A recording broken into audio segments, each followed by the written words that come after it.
Assalamualaikum warahmatullahi wabarakatuh. Selamat sore teman-teman. Alhamdulillahirabbil alamin. Wabihi nasta'in ala umuri dunya waddin.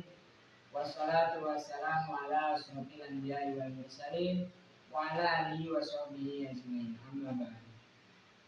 Segala puji kita panjatkan kehadirat Allah Subhanahu wa taala yang mana telah memberikan kita beribu-ribu nikmat, kesehatan, kesabaran, yang mudah-mudahan apa yang kita lakukan dalam sehariannya itu menjadi berkah. Amin.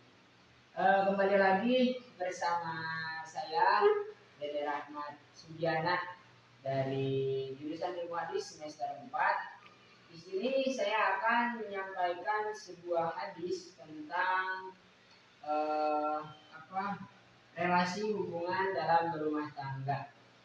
Jadi relasi berhubungan dalam berumah tangga itu termasuk sesuatu hal yang penting bagi seorang muslim yang telah melakukan akad pernikahan. Jadi di mana satu orang perempuan dan satu orang laki-laki itu menjadi sah dalam suatu hubungan Islam. Jadi relasi hubungan di sini termasuk ke dalam sebuah pencapaian terbesar mungkin bagi umat muslim yang dimana memenuhi suatu syahwatnya untuk berhubungan dengan halal ya. Di sini ada suatu kutipan hadis yang diriwayatkan oleh Imam Bukhari. Hadisnya itu berbunyi, hadasana Muhammad bin Yusuf, hadasana Sufyan an Hisham an Abihi an Abdullah bin Jam'ata an Nabi sallallahu alaihi wasallam qala la yazmilu ahadukum amra'atahu jaldal abdi summa yujami'uha di akhiril yaum. Yang mana hadis itu artinya adalah telah menceritakan kepada kami Muhammad bin Yusuf, telah menceritakan kepada kami Sufyan dari Hisham, dari bapaknya dari Abdullah bin Jam'ah, dari kanjeng Nabi Muhammad sallallahu alaihi wasallam. Beliau bersabda, janganlah salah seorang dari kalian memukul istrinya seperti ia memukul seorang budak. Namun saat hari memasuki waktu senja, ia pun menggaulinya.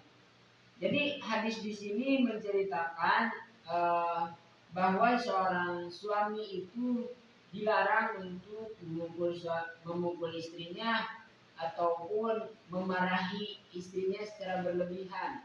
Karena itu bukan hanya dilarang oleh Islam, tetapi juga dilarang oleh hukum yang ada di negara kita, negara tercinta, yaitu Indonesia Raya. Jadi hadis ini menjelaskan kepada seorang suami, janganlah engkau memukul istrimu sebagai sama dengan budak.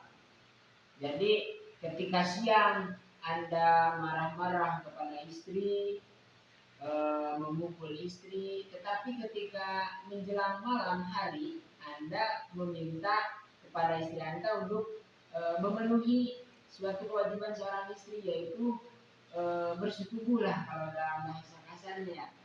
Jadi itu sangat dilarang ya. Jadi seorang suami itu harus adil. Harus, walaupun seorang istri salah, jangan sampai seorang suami memukul.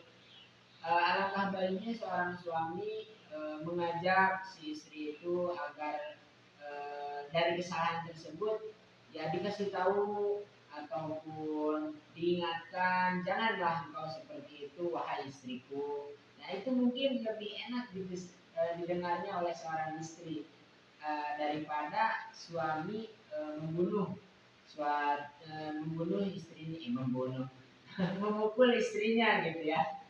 Jadi seorang suami itulah lebih baik mengajak istrinya untuk ke masjid, mengajarkan istrinya bagaimana sopan santun terhadap suami, apalagi ketika hubungan itu atau suami istri itu baru ya. Biasanya kan seorang istri masih canggung, suami istri masih canggung. Nah di situ kita sama-sama belajar, sama-sama kembangkan gitu bagaimana agar suatu hubungan itu berjalan dengan harmonis. Karena kan doa ketika kita setelah akad itu banyak mendoakan itu samawa, sakinah, mawadah, warahmah. Jadi tiga hal itu harus diterapkan sampai ajal memisahkan, gitu ya. Jadi hadis di sini itu sangat jelas bahwa jangan sampai seorang suami itu menyakiti istrinya. Karena bukan hadis aja, ada juga kutipan ayat yang menjelaskan tentang tidak boleh menyakiti seorang istri, yaitu ada di dalam ayat Al-Qur'an gitu ya, surah An-Nisa ayat 34 yang berbunyi walati tahaqqun nasu jahunna fadiruhunna. Bisa teman-teman lihat kembali ya untuk ayat Al-Qur'annya itu dalam surah An-Nisa ayat 34 agar teman-teman semua para suami lebih sayang kepada istrinya, para istri lebih sayang terhadap suaminya.